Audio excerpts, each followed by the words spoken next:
Sziasztok! Szeretettel üdvözlök mindenkit! Milkovics Johanna vagyok, természetgyógyász, fitoterapeuta. Az elmúlt években az volt a hivatásom, hogy segítsem az embereket abban, hogy természetes módszerekkel, elsősorban gyógynövényekkel támogatni tudják saját öngyógyító folyamataikat. Hiszek abban, hogy a testünk egy intelligens rendszer, amely, ha megkapja a megfelelő támogatást, képes harmóniába kerülni és visszanyerni az egyensúlyát. Elsősorban azoknak segítek, akik szeretnék tartósan javítani az emésztésüket, és az energiaszintjüket is szeretnék visszaállítani. Hogy ne csak a tüneteket kezeljék, hanem valódi okokat is megértsék. Legyen az fizikai, vagy akár érzelmi szinten. Miért fontos erről beszélni ma? A mai világban rengetegen szenvednek emésztési problémáktól. Puffadás, hasfájás, irritábilis bélszindróma, reflux, és gyakran ehhez társul fáradtság, ingerültség, kedvtelenség is. Az emésztőrendszerünk nem csak táplálék feldolgozásáról szól. Ha nem tudjuk megfelelően megemészteni, felszívni a tápanyagokat, akkor nem jutunk hozzá azokhoz az energiákhoz sem, amelyekből testünk töltekezni tud. Emellett a modern életmód, gyors étkezések, stressz, a túlfinomított ételek sokszor teljesen leterhelik az emésztést. A jó hír, hogy létezik egy egyszerű és természetes eszköz, például a gyógynövények, melyekkel nap mint nap támogathatjuk ezt a rendszert. Erről fogunk ma részletesen beszélni, hogy mindenki elvihessen magával egy-két könnyen beépíthető szokást és természetes megoldást a hétköznapjaiba. Talán mindannyian hallottuk már azt a mondást, hogy az vagy, amit megeszel. De valójában sokkal igazabb az, hogy az vagy, amit meg tudsz emészteni és fel tudsz szívni. Hiába eszünk meg bármilyen vitaminokban, ásványi anyagokban gazdag ételt, ha a szervezetünk nem tudja megfelelően lebontani és hasznosítani. Akkor nem lesz jelen a sejtszintű energiatermelésben sem. Az emésztés azért kulcsfontosságú, mert ez az anyagcsere kapuja. Minden tápanyag itt jut be a rendszerünkbe. Ha elakadások, gyulladások, enzimhiány vagy egyensúlytalanságok vannak, annak tünetei nagyon hamar megjelennek. Ilyenek a fáradékonyság, energiahiány, puffadás, székrekedés vagy hasmenés, bőrproblémák, ekcéma, akné, hormonális elbillenés, immunrendszeri gyengeségek. Az emésztés tehát nem csupán fizikai folyamat, hanem egy alapvető energetikai folyamat is. És ha ezen javítunk, akkor szinte minden más szervrendszerre pozitívan hatunk. Ebben a webinárban azt fogjuk megnézni, milyen egyszerű, természetes módszerekkel, elsősorban gyógynövényekkel tudjuk ezt a rendszert napi szinten támogatni, hogy ne csak ne legyenek panaszaink, hanem több energiánk legyen a mindennapokhoz. Ahhoz, hogy megértsük pontosan hol és hogyan tudjuk a gyógynövényekkel támogatni testünket, érdemes végigkísérni röviden az emésztés teljes folyamatát. Az emésztés már a szájban megkezdődik. A rágás nem csak a mechanikai aprításról szól. Ebben a pillanatban indul el a szénhidrátok bontása is. A nyálunk tartalmaz egy úgynevezett nyálamiláz enzimet, a ptialin, amely elkezdi lebontani a kenyérben, gyümölcsben vagy rizsben lévő keményítőt. Ha gyorsan eszünk, kevés rágással, ennek az enzimnek nincs ideje dolgozni, és túl nagy darabok mennek tovább az emésztőrendszerünkbe. És ezek terhelni is fogják. A gyomorban folytatódik a bontási folyamat, de itt már teljesen más közeg várja az ételt. A gyomor erősen savas, ez a sav a sósav. Egyrészt fertőtlenít, másrészt aktivizál egy nagyon fontos enzimet, a pepszint, amely főként a fehérjék lebontását végzi. A gyomor ilyenkor egy gasztrin nevű hormont is kibocsát, ami tovább fokozza a savtermelést, hogy a bontás még hatékonyabb legyen. Ha valakinek alacsony a gyomorsav szintje, ami sajnos ma már sokkal gyakoribb, mint a túl sok sav, akkor ezek a bontó folyamatok nem tudnak végbe menni megfelelően. Érdekes módon a legtöbben pont ilyenkor kezdenek el savcsökkentőt szedni, mert ég a gyomruk vagy refluxos tüneteik vannak, holott az esetek jelentős részében nem a túl sok sav, hanem éppen a túl kevés, jó minőségű gyomorsav okozza ezeket a panaszokat. Ilyenkor nem csökkenteni kellene, hanem támogatni a szervezetet abban, hogy elegendő mennyiségű és megfelelő összetételű savat termeljen. Kevés gyomorsav mellett ezek a folyamatok nem megfelelően működnek. Az étel félig megemésztve jut tovább, nem teljesen. Ezután érkezünk a vékonybélbe, ahol tulajdonképpen a fő munka zajlik.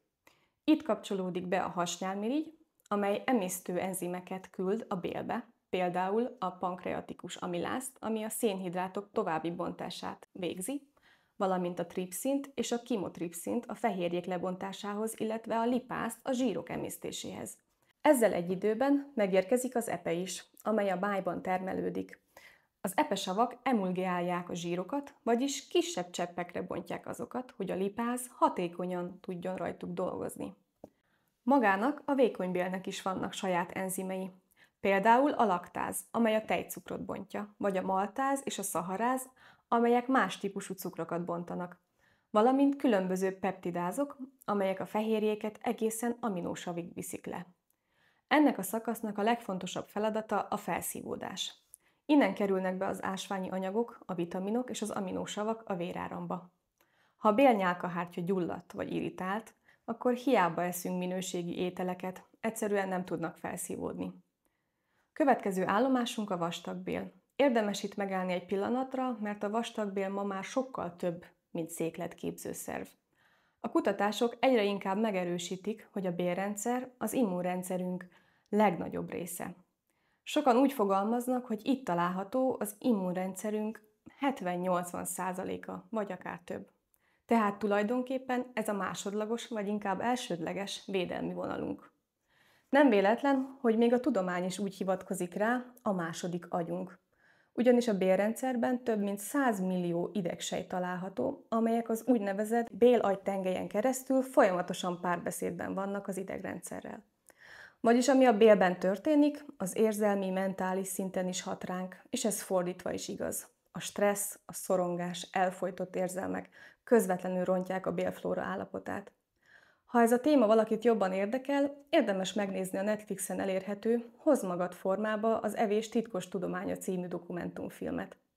Nagyon közérthetően és szemléletesen mutatja be, hogy hogyan hat a táplálkozás és a bélflóra az energiaszintünkre, immunrendszerünkre, és még a hangulatunkra is. Pontosan azokra a dolgokra világít rá, amikről itt is beszélünk, hogy az emésztés nem csak egy fizikai folyamat, hanem egy intelligens, komplex rendszer, amelyet érdemes tudatosan támogatni. Egyébként, visszakanyarodva a vastagbél funkciójához, itt történik még a víz visszaszívás és a széklet formálása is. Óriási szerepet kap a bélflóra, a jó baktériumok, amelyek fermentálják a rostokat, segítik az immunrendszert és B-vitaminokat is termelnek. Ha ez a bakteriális egyensúly felborul, akkor puffadás, hasi fájdalom vagy akár gyulladás is megjelenhet. Érdemes külön kiemelni a májat és a hasnyálmirigyet, mert ezek szó szerint az egész emésztés irányító központjai. A máj nem csak epefestéket és epesavakat termel, ami ugye a zsírok lebontásához nélkülözhetetlen, hanem tulajdonképpen egy belső laboratórium. Lebontja a méreganyagokat, tárolja a vitaminokat, A, D, B12 és az ásványi anyagok raktározásában részt vesz, valamint glikogén formájában raktározza az energiát is. Ha szükség van rá, ezt képes visszaalakítani glükózzá, hogy szervezetünk ne essen energiadeficitbe. A modern életmód, a túl sok cukor, alkoholfogyasztás, tartósítószerek, gyógyszerek folyamatosan terhelik a májat, ezért nagyon sok embernél már 30-40 éves korban enyhe epepangás, zsírmáj vagy kimerült májműködés is megjelenik. És ezt nem mindig egyértelmű tünet jelzi, csak fáradtság, ingerlékenység vagy emésztés lelassulása. Nagyon fontos azt is megemlíteni, hogy a máj bontja le a hormonok egy részét is, például az ösztrogént és a kortizolt is. Ha a máj eleve túlterhelt, már hosszabb ideje a méregtelenítés miatt, akkor nem tudja megfelelő minőségben lebontani ezeket a hormonokat sem. És azok egy része visszakerül a véráramba. Ez hosszabb távon hormonális diszharmóniához, fáradtsághoz, ösztrogén dominanciához is vezethet, vagy akár tartós stresszreakcióhoz is. A hasnyálmirigy két funkciót lát el. Egyrészt emésztőenzimeket termel, amikkel a fehérjéket, zsírokat és szénhidrátokat bontja, másrészt inzulint és glükagont bocsát ki, amelyek a vércukorszintünket szabályozzák. Ha túl sok finomított szénhidrátot fogyasztunk, fehérlisztet, cukrot, péksüteményeket, akkor a hasnyálmirigy állandóan inzulint kénytelen termelni, hogy a vércukrot sejtszintre juttassa. Ennyi idő után ez a szerv elfárad, és megjelenik az inzulinrezisztencia, vagy akár a 2-es típusú cukorbetegség.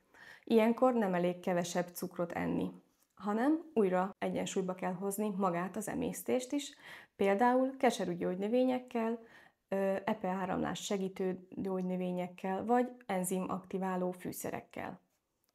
Tehát a máj és a hasnyálmirigy tulajdonképpen az energia feldolgozásának és elosztásának a központjai.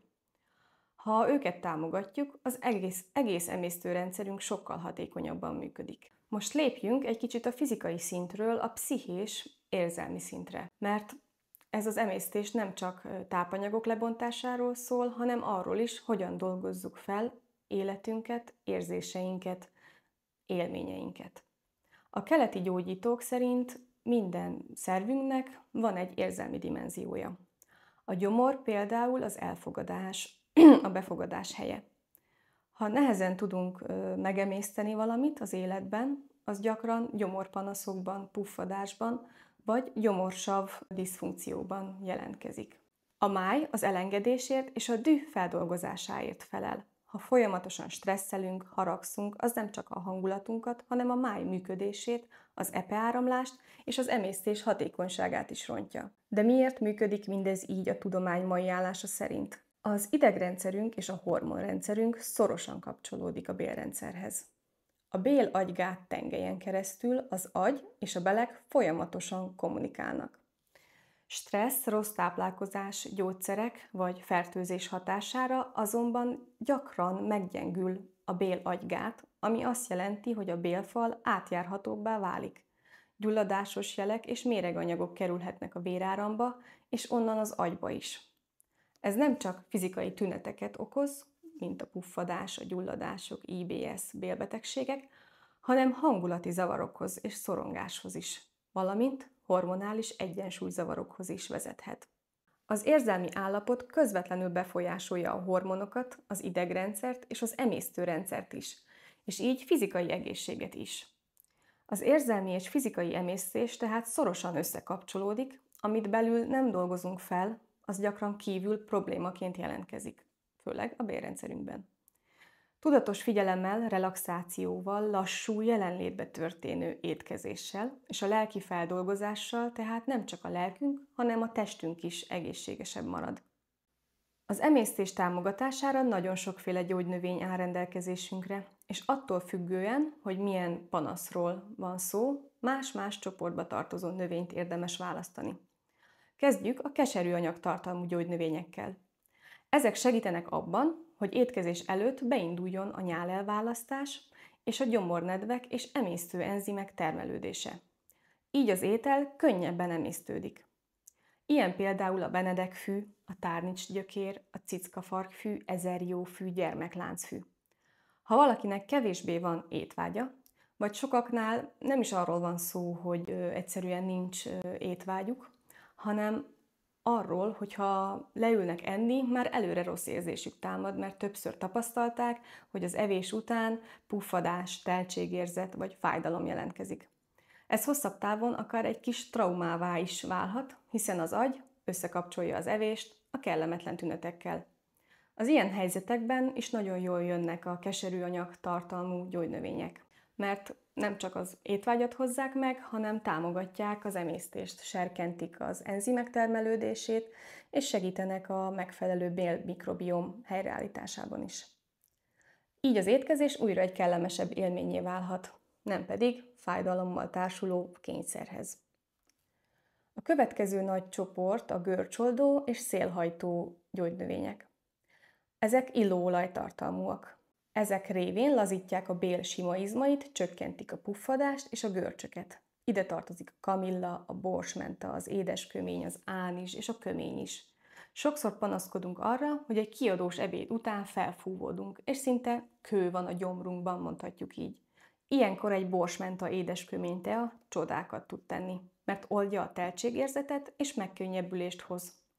Ha valakinek refluxa vagy gyakori gyomorégése van, akkor a nyálkahártyavédő, bevonó hatású növényeket érdemes alkalmazni. A legjobb példa erre az orvosi zilisz gyökere, vagy a lenmag. A zilisz gyökér és levél magas nyálka és pektin tartalmú. Viszont ha forró vízzel készítjük, akkor az anyagok kicsapódnak, és egy kellemetlen nyúlós csirizes állapotot kapunk, ezért a ziliszt mindig hideg vízben kell oldani. Ezáltal nyugtató, bevonó hatású oldatot kapunk. Ezek nyálkatartalmuk révén védőréteget képeznek a gyomor és a nyelőcső falán, így enyhítik a sav okozta irritációt. Refluxos panaszoknál sokan azonnal sablaketőhöz nyúlnak, pedig egy egyszerű lenmag is nagyon hatékony lehet. A máj és az epe működésének támogatásában is sok gyógynövényt ismerünk, ilyen például az articsóka, a benedekfű, a gyermekláncfű, a borsmenta, az apró bojtorján, és még sok más, de ezek talán a legfontosabbak. Ezek fokozzák az epetermelést és segítik az epek kiürülését, így hozzájárulnak a zsírok jobb emésztéséhez. Ezért, ha valaki szereti a nehezebb, zsírosabb ételeket, például egy jó pörköltet vagy rántott húst, annak jól jöhet a borsmenta, apró bojtorján, gyermekláncfűtea étkezés előtt. A borókabogyó szintén epehajtó és emésztésserkentő hatású, ugyanakkor erős veseizgató, ezért azzal már óvatosabban kell bánni.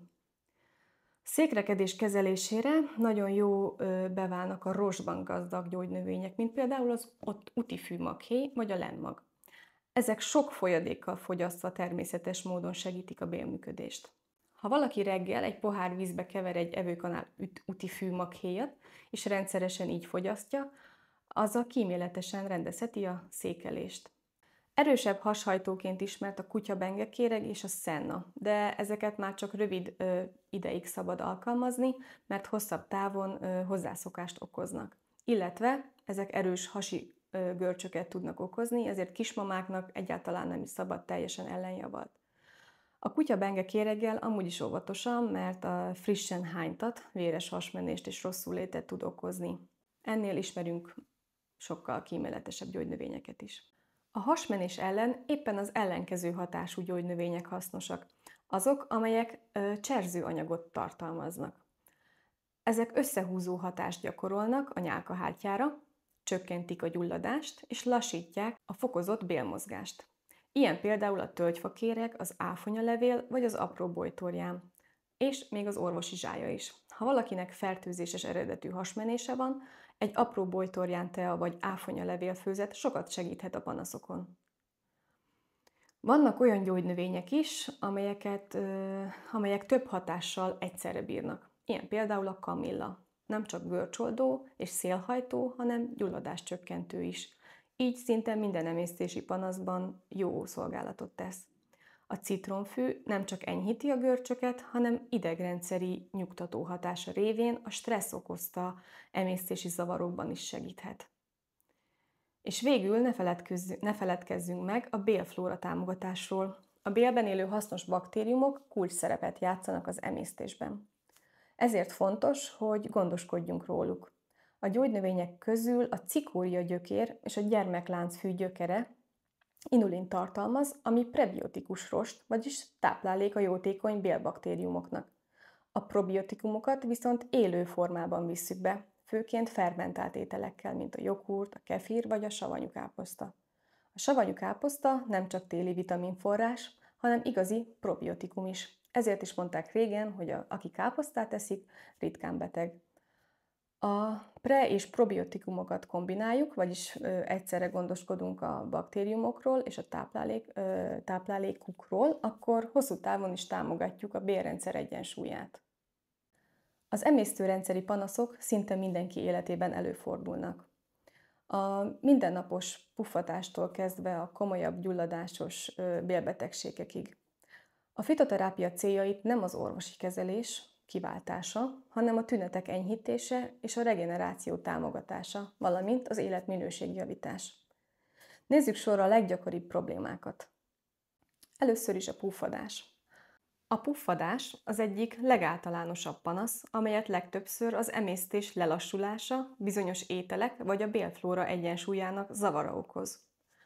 A népi gyógyászatban régóta alkalmaznak úgynevezett szélhajtó, karminatív gyógynövényeket.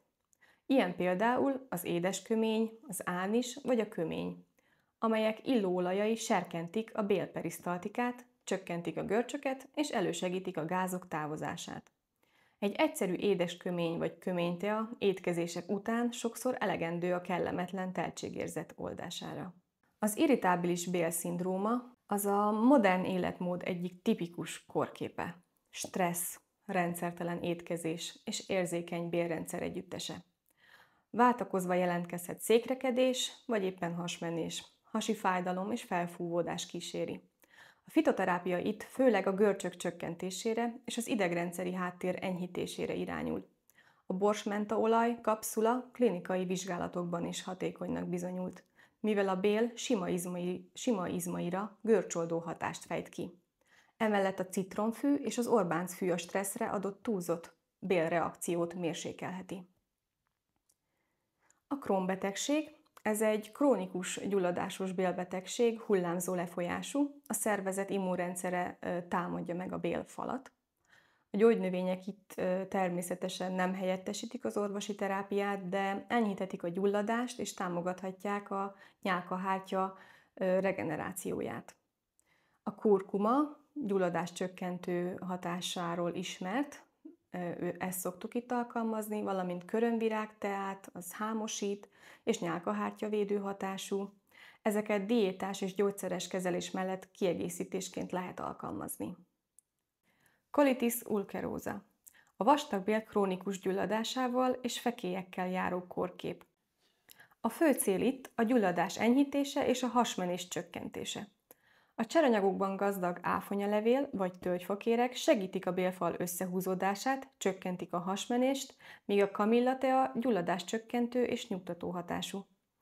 Most nézzük a gyomorhurut és a gyomorfekélyt. A gyomornyálkahártya gyulladás vagy a fekély kialakulását sokszor a túlzott gyomorsav vagy fertőzések, mint például a helikobakter, illetve a stressz okozzák. A nyálkatartalmú gyógynövények, például az orvosi zilíz, bevonó réteget képez a nyálkahártyán, ezzel védi azt a savtól. A körömvirág gyulladás csökkentő és hámosító hatása révén segíti a regenerációt. Ezen kívül kamilla, édesgyökér, cickafark gyógynövények segítik a helyreállítást. Következő az epekövesség. Az epekőpanaszokat, görcsöket, emésztési zavarokat okozhat. Fontos hangsúlyozni, hogy nagyobb kövek esetén az epemozgató gyógynövények rohamot is provokálhatnak, ezért orvosi kontroll szükséges. A benedekfű és a gyermekláncfű serkentik az epetermelést és javítják az emésztést. Inkább megelőzésben, enyhébb panaszokban javasolhatóak ezek. Most nézzük a májcirózist.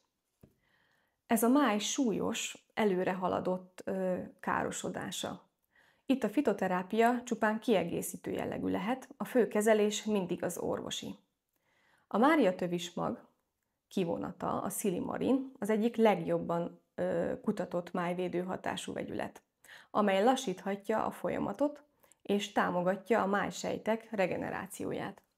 A gyermekláncfű, a csalán, kurkuma szintén alkalmazható ilyenkor. A máj regenerációja természetes folyamat. Egy ép és egészséges máj akár az elvesztett tömeg 50%-át képes visszaépíteni néhány hét alatt. Máriatövis legismertebb hatóanyaga a szilimarin. Támogatja a máj regenerációját és megvédi a májsejteket a toxinokkal szemben. Antioxidáns, gyulladás csökkentő és sejtregeneráló mechanizmusok révén teszi ezt. Most következik az aranyér és a polip. Az aranyér a végbélnyílás kitágult vénás csomói miatt alakul ki. Fájdalmat és vérzést okoz. Az apró bojtorján gyulladás csökkentő, hámosító hatású, külső borogatásként vagy ülőfürdőben alkalmazható. A varázsmogyoró külsőleg összehúzó hatású, a vadgesztenye sokat tud segíteni krém formájában az erek védelmében. Valamint a tölgyfakéreg, ülőfürdő, ami szintén összehúzó vérzéscsillapító hatása révén fejti ki gyógyhatását. Polipok esetén viszont mindig orvosi kivizsgálás szükséges. Gyógynövények itt csak általános bélhámvédő kiegészítésként jöhetnek szóba. Ma már egyre több orvoskutatási cikk jelenik meg arról, hogy a vastagbélrák polipok kezelésére nagyon jó eredményeket értek el a gyermekláncfű kivonattal. Érdemes megelőzés szempontjából is fogyasztani a növény minden részét. Székrekedés és hasmenés. A székrekedés leggyakrabban alacsony rostbevitel és mozgáshiány következménye. A lenmag és az ütifűmaghéj nyáktartalma elősegíti a széklet lágyítását, a perisztaltika fokozását. Hasmenés esetén az áfonyalevél, a tölgyfakéreg vagy a diólevél cseranyagai csökkentik a bélfal áteresztését, ezáltal a panaszokat is. Ennél a résznél még el kell mondani azt is, hogy sok-sok folyadékpótlás kell, és nem elég csak vizet inni. A szervezetnek elektrolitokra is szüksége van. Ezek a nátrium, a kálium, a magnézium, a kálcium, a klorid és társaik, amelyek nélkül nincs idegi működés, sem izomműködés, a szívritmus vagy vízháztartás sem működik olyan jól. Ha hasmenés, hányás vagy erős izzadás miatt sok elektrolitot veszítünk, akkor a víz önmagában nem elég. Pótolni kell ezeket is. Különben gyengeséget, görcsöket, szívpanaszokat tapasztalhatunk. Ezért is fontos, hogy mindig a teljes hidratálásra figyeljünk, ne csak a vízbevitelre. Ha ásványi anyagban gazdag gyógynövényeket keresünk, akkor a legfontosabb talán a mezei zsurló, ami szilícium tartalmáról híres, valamint a csalán, ami vasban és kálciumban kiemelkedő, ezen kívül a lenmag, ami magnéziumban és kálciumban is gazdag. De ide tartozik a vöröshere, a bojtorjángyökér, a lucerne, a csipkebogyó és a tökmag is. Ezekből összeállított teák vagy étrendkiegészítők jól támogatják a szervezet ásványi anyag háztartását, főleg vérszegénység, kimerültség vagy fokozott ásványi anyagvesztés idején is. Cöliákia. Ez egy autoimmun betegség, amelyet kizárólag gluténmentes diétával lehet kezelni. A gyógynövények itt csak kiegészítő szerepet játszanak, például a puffadás vagy görcsök esetén. A kamilla, édeskömény vagy citromfűtea enyhítheti a kísérő panaszokat, de a diétát nem helyettesítik. Kerülendő a búza, a rozs, az árpa és a zab. Zabnál csak garantáltan gluténmentes zab fogyasztható. Viszont amikkel pótolni lehet, az a rizs, a kukorica, hajdina, köles, amaránt és a kinoa. Ilyenkor fontos a mikrotápanyagok pótlása is, vas, folsav, D-vitamin és kálcium. Ezeket gyakran étrendkiegészítők formájában is bevihetjük. Viszont, ha gyógynövényeket nézzük, akkor a csalán és a mezei zsurló fogyasztása szükséges ilyenkor, mert nagyon magas ásványi anyag tartalommal rendelkeznek. Következik az isémiás bélbetegség. Ez a bél vérellátási zavara, amely súlyos, akut állapot is lehet. Fitoterápia csak orvosi kezelés mellett kiegészítésként alkalmazható. Antioxidáns és keringés támogató hatású növényeket érdemes ilyenkor fogyasztani, például fokhagyma, galagonya, vörös áfonya. Ezek segíthetnek a véráramlás támogatásában és a gyulladás mérséklésében. Továbbá flavonoid és rutintartalmú növények az érvédelem és az antioxidáns hatás végett.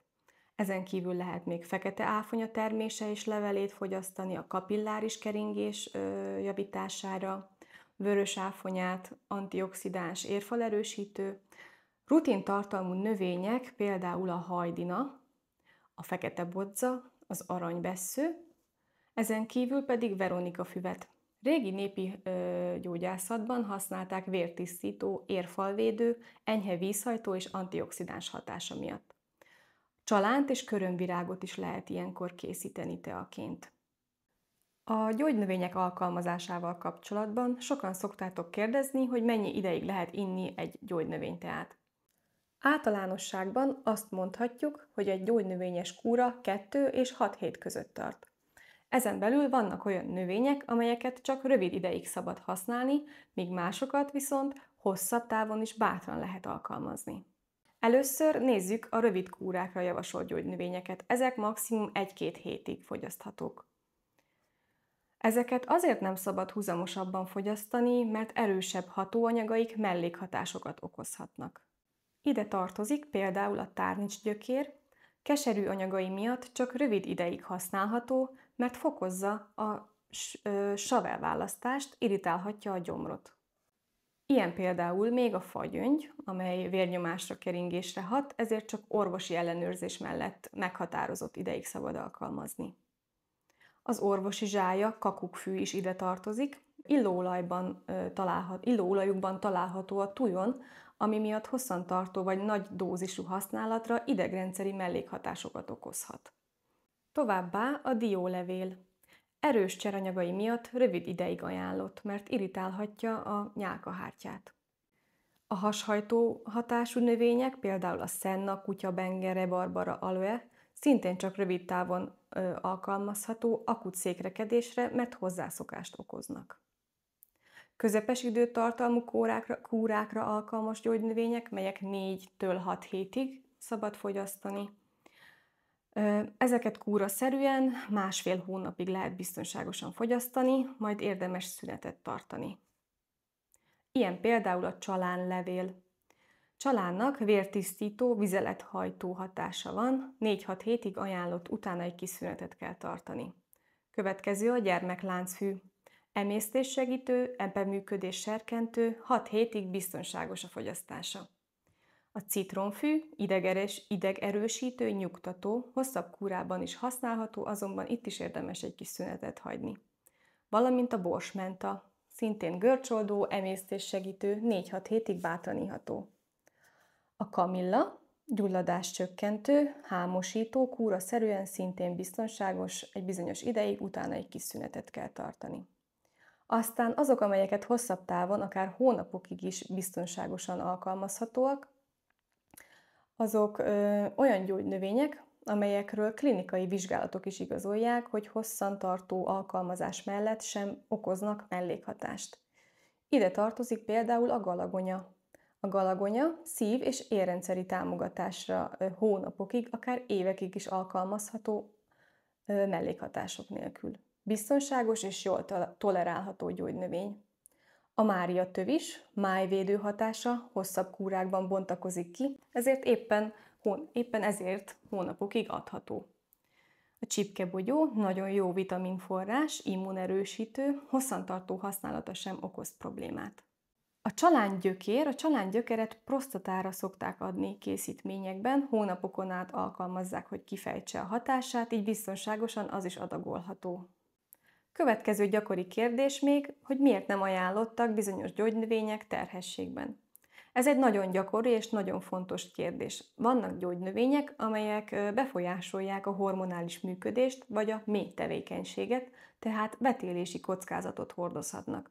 Ilyenek például a keserű anyag tartalmú epehajtók, mint például a benedekfű, a tárnics. Az erősebb hashajtók, mint a szenn, a kutyabenge, rebarbara, illetve a mély összehúzódást fokozó növények, ilyen például a zsája, a rozmaring, nagy dózisban főleg. Terhességben ezért mindig nagy körültekintéssel szabad csak gyógynövényeket alkalmazni, és kizárólag olyanokat, amelyek biztonságosak.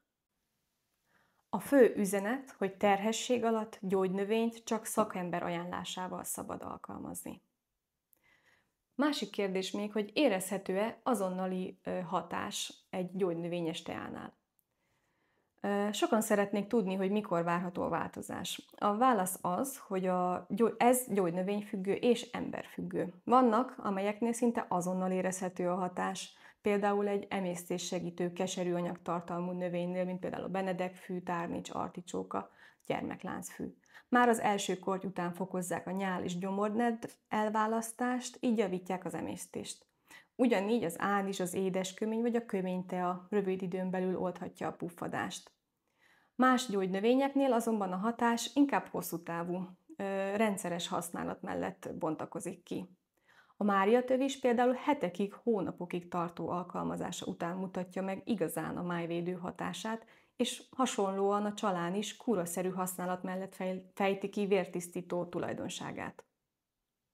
Egy másik kérdés még, amit gyakran feltesznek, hogy szabad-e gyógyszerekkel együtt használni a gyógynövényeket. Ezt nagyon sokan megkérdezik, hogy biztonságos-e gyógynövényeket együtt használni gyógyszerekkel, és a válasz sok esetben igaz, hogy szabad. De bizonyos növényeknél komoly kölcsönhatások léphetnek fel, ezért mindig fontos a szakemberrel való egyeztetés. Gyakori példák ilyen kölcsönhatásokra például az orbáncfű. Az egyik legismertebb interakció, ugyanis gyorsítja a gyógyszerek lebontását a májban, ezért csökkentheti a fogamzásgátló tabletták, antidepresszánsok, immunszupresszív szerek és véralvadásgátlók hatását. Egy másik a fokhagyma, vérhigító hatású, ugye, ezért véralvadásgátló gyógyszerekkel együtt fokozhatja a vérzésveszélyt. Ezért óvatosan kell adagolni. A ginkgo biloba szintén véralvadásgátló hatású lehet, ezért a kumarin származékokkal vagy aszpirinnel együtt adva növeli a vérzés kockázatát. Egy másik még a fűszfakéreg, szalicilátokat tartalmaz, ezért aszpirin mellett fokozhatja a mellékhatásokat, például gyomorirritáció, vérzés. Az édes gyökér nagy mennyiségben fogyasztva fokozhatja a vérnyomást, és befolyásolhatja a szívglikozidok, kortikoszteroidok és vízhajtók hatását. A cickafarkfű és a komló fitoösztrogének. Ösztrogénszerű hatásuk miatt hormonális gyógyszerekkel együtt óvatosan alkalmazható, vagy egyáltalán nem. Következőek még a koffein tartalmú gyógynövények, a maté, a zöld tea és a kávé. Fokozhatják az idegrendszert serkentő gyógyszerek hatását, és kölcsönhatásba léphetnek a szívritmust befolyásoló szerekkel. Ezért a szabály, ha valaki gyógyszert szed, mindig egyeztessen az orvossal vagy fitoterapeutájával, mielőtt gyógynövénykúrához kezd. A biztonság mindenek előtt. Egy következő fontos kérdés, amit sokan feltesznek, hogy mikor kell orvoshoz fordulni. Ez a legfontosabb talán, mert a fitoterápia soha nem helyettesíti az orvosi kezelést. Orvoshoz kell fordulni, ha a panaszok tartósan fennállnak, súlyosbodnak, vagy ha alapbetegség gyanúja merül fel. Például, ha a gyomorhurut hetekig nem javul, vagy ha a hasmenés elhúzódik, ha vérzés jelentkezik a székletben, vagy ha a hirtelen súlyos hasi fájdalom alakul ki.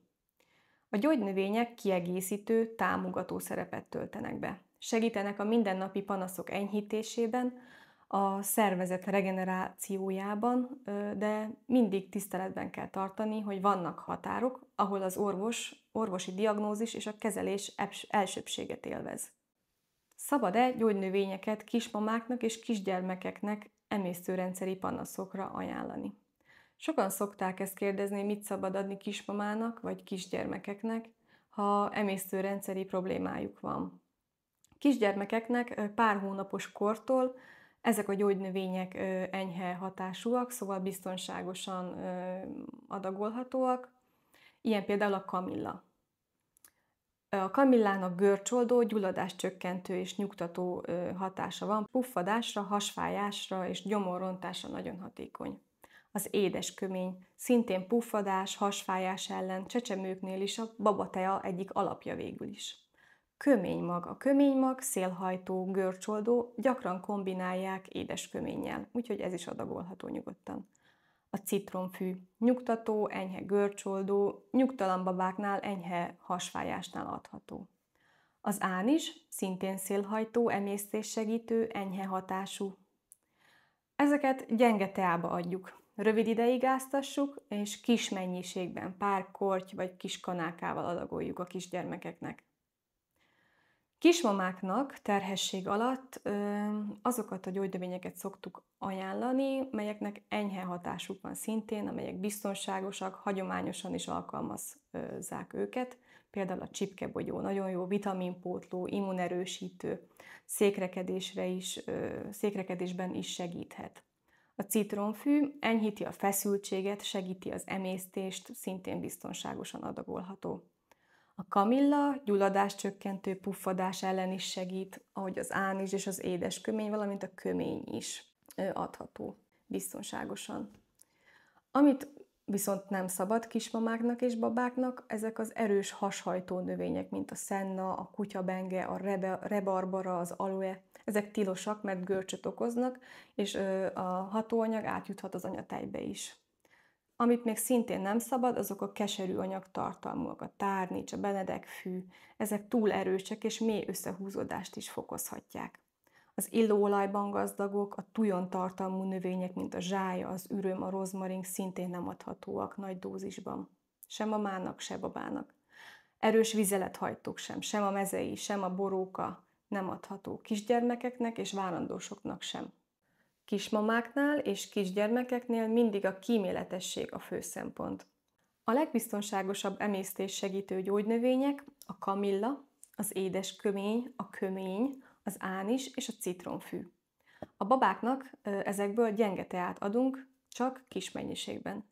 Várandósoknál szintén ezeket, valamint a csalánt és a csipkebogyót. Ugyanakkor kerülni kell a hashajtókat, a keserű drogokat, a zsáját, az ürmöt és minden erősebb, illóolajos növényt. Ha bizonytalanság van, mindig jobb szakemberhez fordulni. A következőkben szeretnénk adni néhány tippet nektek napi rutin kialakításához. Az emésztőrendszer támogatásakor nem csak az számít, hogy mit eszünk, hanem az is, hogyan építjük fel a napot. Reggel közvetlenül ébredés után az első lépés legyen a szájöblítés, mert az éjszaka során a szájüregben baktériumok szaporodnak el. Ezt végezhetjük egyszerű vízzel vagy egy gyenge borsmenta teával, ami frissít is. A lényeg az, hogy ne nyeljük le, hanem öblítsük ki és köpjük ki. Ha reggel nehezebben indul a széklet, egy evőkanál utifű-maghéjat keverjünk el 1-2 deci langyos vízben, hagyjuk pár percig állni, majd gyorsan igyuk meg, és utána igyunk rá még egy pohár vizet, mert így fejti ki legjobban kíméletesen rostban gazdag hatását. Ezután következhet egy pohár langyos víz frissen facsart citromlevével, amely segíti a májat és az emésztőrendszert, beindítja a bélműködést. Reggeli előtt fél órával javasolt egy keserűanyag tartalmú teát inni, amely serkenti az epetermelést, az emésztőnedvek kiválasztását. Erre a legjobb keverék a következő gyógynövényekből áll: benedekfű, pitypanggyökér, cickafark, apróbojtorján és körömvirág. Ezek kíméletesen, de hatékonyan készítik elő az emésztést. A reggeli mindig legyen meleg étel, például köles vagy zapkása, amit párolt zöldségekkel, tojással, hüvelyesekkel egészítünk ki. Fontos, hogy tartalmazzon fehérjét és lassú felszívódású szénhidrátot, valamint friss zöldséget vagy zöld fűszereket és jó zsírsavakat, oliva, len, magdió. Étkezések között mindig teljen el minimum 3-4 óra, hogy a gyomor és a belek rendesen tudjanak dolgozni. Délelőtre, ha szükséges, ihatunk egy csésze csalánteát az ásványanyagpótlásra. Az ebéd előtt 20-30 perccel megint érdemes egy emésztésserkentő teát inni, borsmenta, édeskömény, citromfű, gyermekláncfű gyökér és körömvirágot tartalmazó teakeveréket is készíthetünk.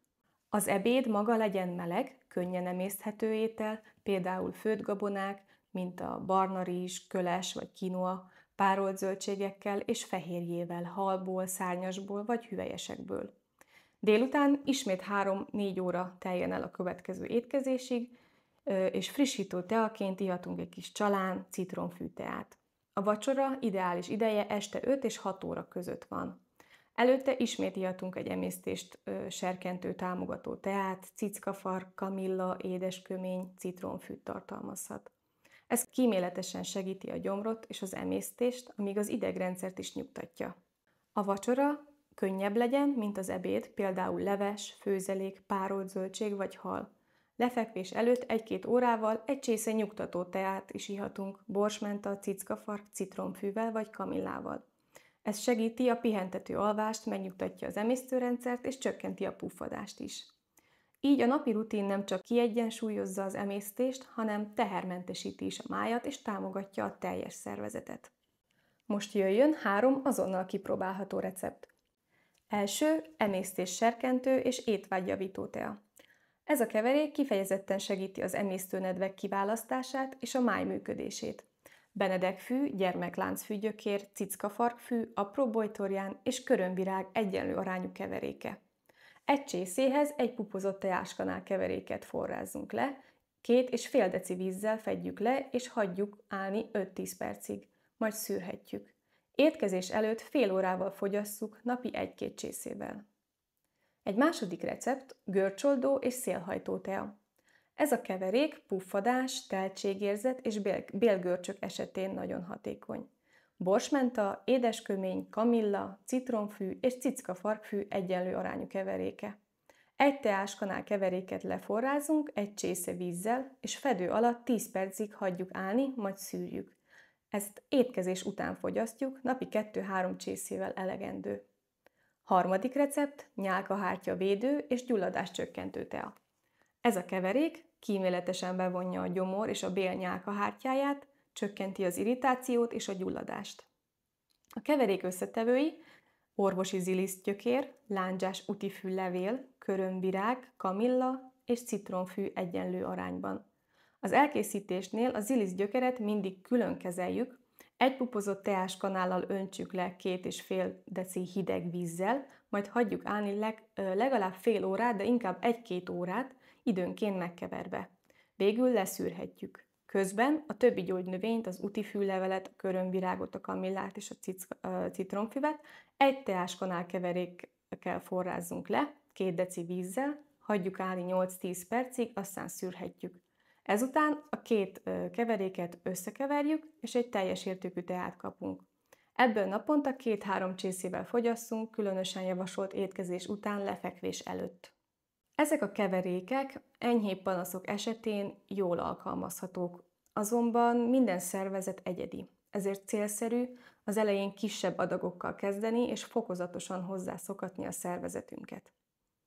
Amennyiben bármilyen kellemetlenséget tapasztalsz, a teák fogyasztása során hagyd abba, és válasz egy másik keveréket. Tartósabb vagy súlyosabb tünetek esetén, illetve egyéni érzékenység gyanúja esetén személyes konzultáció ajánlott, például fitoterapeutával vagy szakorvossal. Figyelj a tested jelzéseire, és ha bizonytalan vagy, fordulj bizalommal szakemberhez.